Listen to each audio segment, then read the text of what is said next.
Tá, bom, então o comando, ou melhor, né, função, porque ela vai ter parâmetros aqui, então a função input realiza leituras a partir do teclado, então onde que eu vou digitar as coisas é pelo teclado, e ela vai guardar esse valor e vai atribuir para alguma variável.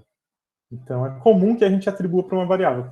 Poderia não atribuir? Poderia. Você poderia fazer algo do tipo assim. Deixa eu ver aqui o terminal. Poderia escrever input e simplesmente dar um enter.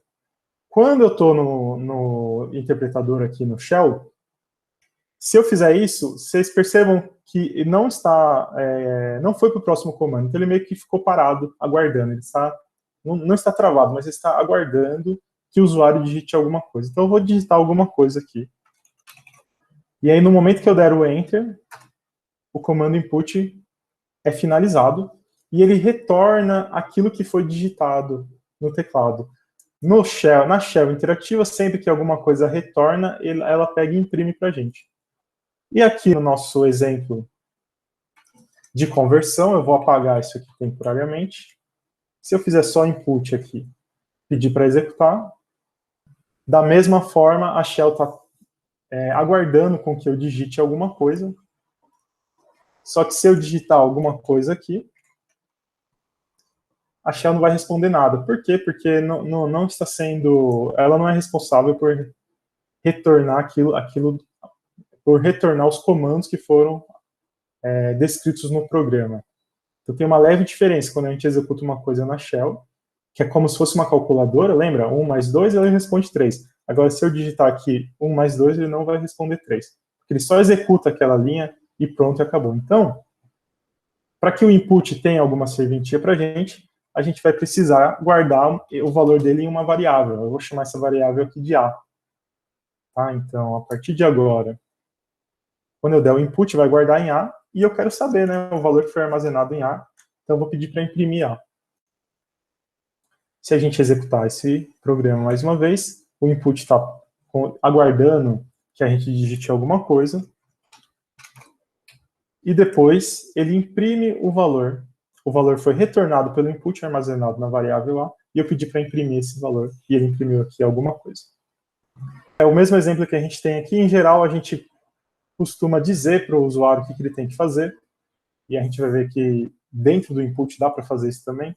Então, o primeiro exemplo que a gente tem quando a gente está aprendendo esse comando input é dizer para o usuário, ó, print, digite alguma coisa, 2 pontos.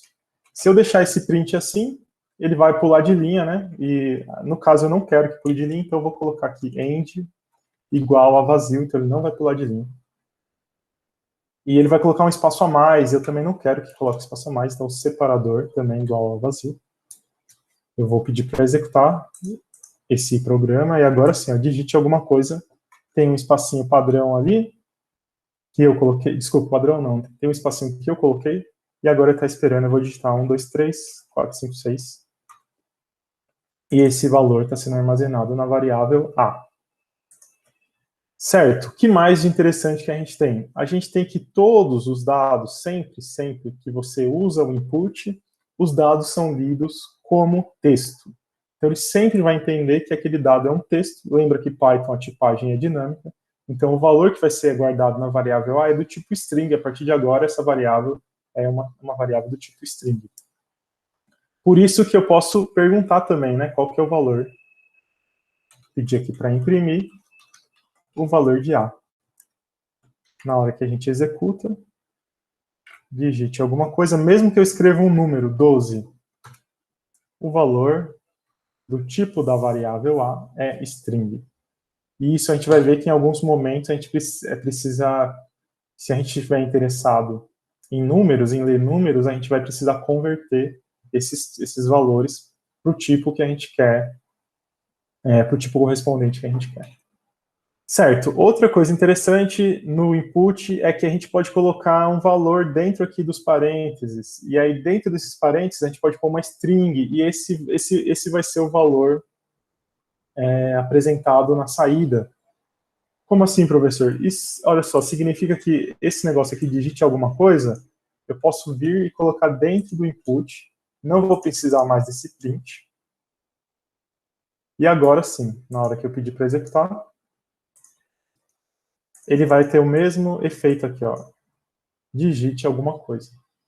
Tá? Vejam, não tem mais o print, porque é muito comum que quando a gente use o input, a gente peça para o usuário digitar alguma coisa que vai ser lida usando o input.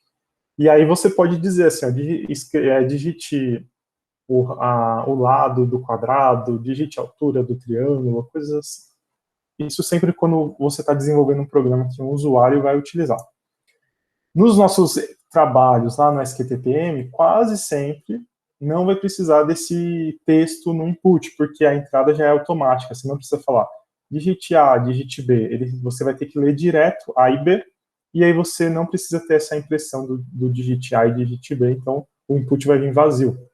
Vou digitar alguma coisa aqui, XYZ, continua o mesmo efeito, ó, foi armazenado a variável A com valor XYZ e o tipo string. Então, a gente vai precisar quase que sempre converter esse tipo, a menos que a gente esteja querendo mesmo uma string.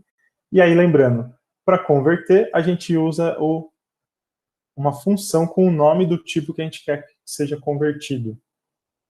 Tá? Então, modificando aqui, ó, digite um número. E aí, o que eu poderia fazer? Eu poderia primeiro guardar na variável A, depois criar uma variável B, que recebe o valor da variável A convertida. Depois imprimo o valor de B e quero ver o tipo do B. Tá? Esse aqui seria o passo a passo, né, do nosso programa. Digite um número, eu vou digitar o número 89. Olha só, o valor armazenado em B é 89 e a classe, o tipo da variável B é o tipo inteiro. Então, é exatamente o que a gente queria. Mas a gente pode abreviar um pouquinho isso, né? A gente pode fazer com que A receba o valor dele mesmo convertido em inteiro, então não preciso mais da variável B, imprimo o valor de A, imprimo o tipo de A. Da mesma forma aqui, vou colocar 100, então deu certo, o valor armazenado é 100 e ele é do tipo inteiro. Mas é muito comum que a gente pule esse passo aqui, ó, de A recebe int A, e coloque direto a conversão aqui, dentro o input dentro da conversão. Int, aí eu fecho o parênteses lá. Significa que, primeiro, eu quero que execute o input. No input, a gente tem um parâmetro também. Então, a gente lê esse tipo de expressão de dentro para fora. Primeiro, tem a função input, ela é a função mais interna. O que tem dentro dela? Tem digite um número. Vai ser impresso na tela, digite um número. Depois que o usuário digitar, a função input, o que ela faz? Ela retorna o valor que foi digitado. Retorna para quem? Para uma variável. Só que antes de chegar em A, eu já estou convertendo esse valor para um valor do tipo inteiro. Vamos ver se isso funciona mesmo. Digite um número. Deu certo também. O valor que está em A é um número, porque está aqui na classe int, e é o valor que a gente digitou. Tá? Então vai ser muito comum a gente usar direto essa formatação aqui, e aí você precisa, no começo, ter um pouquinho de paciência e olhar para dentro da expressão, e aí perceber, tem um input, primeiro resolve o input, depois converte para inteiro, e aí depois retorna o valor convertido para a variável A. E da mesma forma, a gente pode fazer isso para outros tipos, né, que nem o ponto flutuante, que foi o que a gente viu. Você vai usar aqui a função float, abre e fecha parênteses. Primeiro executa o input, que ele vai ficar esperando o usuário digitar alguma coisa. Depois é feita a conversão para o float e depois é armazenado em A. Em seguida, A é multiplicado por 10 e depois a gente tem um print. Print tem uma string só usando o ponto format. Essa uma string só vai ter um texto e depois tem chaves. Quando tem chaves, a gente sabe que vai ser substituído por alguma coisa que vai vir lá no format. Só tem um aqui no format e aqui não está especificado a ordem no format, então é o primeiro também. A gente vê que tem dois pontos, então eu falo, olha, vai formatar.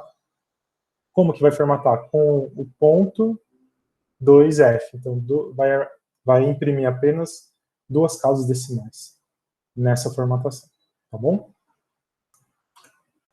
E por último, não menos importante, é que quando a gente usa conversão de tipo, pode ser que não seja possível converter o tipo.